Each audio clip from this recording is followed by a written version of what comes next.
ازيكم عاملين ايه؟ ان شاء الله تكونوا بألف خير وأتم صحة كده وأحسن حال. وحشتوني جدا من الفيديوهات اللي فاتت، والنهارده جبت لكم فيديو جديد والروتين جديد من بيت أميرة، ان شاء الله هيعجبكم. انا اتأخرت عليكم جدا في تنزيل الفيديوهات دي، بس معلش بقى.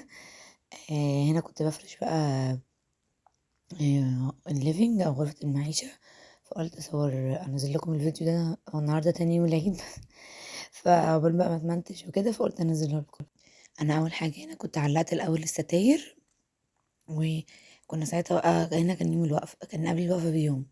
كنت علقت الستاير وكده، وهنا كنت بوريكم القماش اللي انا جايباه. بصوا بيتفرش على الوشين، بصوا شكله حلو قوي. بصوا في الوش ده كده اللي فيه لمعة، والوش التاني فقماشته حلوة جدا وخامته حلوة قوي. فجبت اللون ده كده بالشكل ده، بصوا بوريهولكم. هبدأ بقى افرش الركنة. بصوا اللي على ايد الكنبة ده مش متوسخ ولا حاجة، ده هو من الإضاءة بس والتصوير. ده انا الركنة دي عدت حلي في التنظيف. هفرش بقى كده الركنة، وان شاء الله في الفيديو ده برضو هوريكم جاي شوية حاجات في الاخر. والفيديو اللي بعد ده هنزل لكم بقى الريسبشن وغرفة الاطفال والمطبخ ان شاء الله. هنا بص كنت فرشت بقى الركنة، وحطيت بقى المناديل دي، وبعد كده هلبس بقى الخداديات عشان كنت غسلاها. لبستها بقى هنا وحطيتها كده اهو بالشكل ده. كنت عامله مع طقم الركنة خداديتين بس، لبستهم للاتنين دول اللي على الحرف دول اهو. بصوا شكلها. لو انت بقى بتشوفيني مش مشتركه في القناه، توقفي الفيديو وتشتركي في القناه وتفعلي الجرس على الكل، عشان كل ما انزل فيديو جديد يوصلك ويوصلك اشعار بيه وتكوني اول واحده بتشوفيه. ولو انت مشتركه معايا في القناه، يا ريت تعملي لايك وكومنت حلو زيك. هنا بقى كنت فرشت كمان المكتبه اهو زي ما انتم شايفين. وهبدا بقى اكنس الارض وامسحها عشان افرش معاكم الحفظات الجديده. طبعا اللي شاف معايا الفيديو، اللي شاف الفيديو اللي قبل ده، كنت عامله كنت بفرش اوضه النوم وكده. فاوريكم الحفظه الجديده.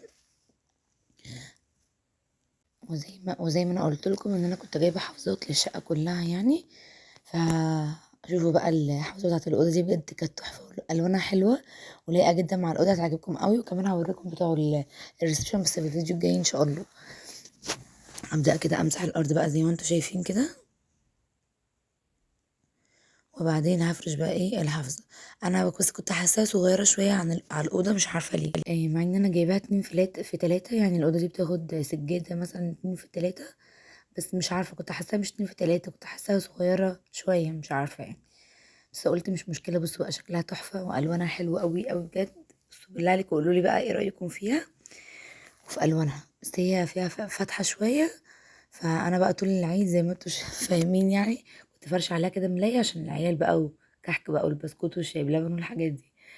فهنا كنت خلاص بقى فرشت الأوضة، حطيت الترابيزات كمان وفرشتها. وده كده الشكل النهائي. قولوا لي بقى ايه رأيكم في الأوضة بعد ما اتفرشت. بس هو شكلها حلو ازاي، والسكينة بجد منوراها، وفرش الركن كمان منورة، فمغيرين من شكلها خالص يعني. بصوا الحلاوة والجمال. الريسبشن بره كان على بعضه، كنت لسه ما خلصتهوش. بس هنا بقى كنا وصلنا للمرحلة الأخيرة اللي هي رش المعطر. وقولوا لي بقى ايه رأيكم في الأوضة تحت في التعليقات، استنى رأيكم. هعمل لكم بقى كده جولة سريعة فيها، وبعدين هوريكم بقى كده شوية حاجات كنت جايباها للريسبشن. وننهي الفيديو على كده، واستنوني بقى ان شاء الله في الفيديو الجاي. بصوا هنا كنت جايبه طقم شمعدان، انا كنت متجوزه بواحد بس مودي وهو صغير كسرهولي. فشفت ده، بس انا كنت جايبه اللي هو السداسي، اللي هو واحد بس يبقى سداسي كده الكريستال. فشفت ده عجبني بصراحه جبته، وجبت كمان برواز هنا للريسبشن. هحطه ورا السفره كده، هيغير من شكل السفره خالص. ان شاء الله استنوا الفيديو الجاي وهتشوفوا كل حاجه بالتفصيل. هنا بقى كنت نزلت جبت شويه حاجات كده للعيد بقى، توفي بقى وبونبوني وشوكولاته وشويه حاجات كده وبسكوت وكده. بصوا جبت البسكوت ده، وجبت كمان التوفي ده، جبت لهم البتاعه الحمرا دي اللي انا مش عارفه هي ايه، بس هو موزي شبط فيها يعني. وجبت التوفي ده، وجبت بسكوت بالشوكولاته كمان.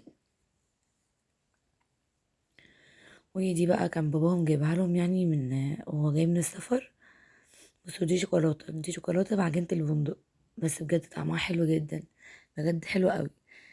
وبس كده. هبدأ بقى كده اللي انا هنا بقى كنت المفروض ان انا بفرش الريسبشن، وجبت بقى الطقم الكاندي جار ده عشان امليه بقى، احط فيه الحاجات اللي انا جايباها، وهي احطها على البوفيه. استنى الفيديو الجاي، ومع السلامة في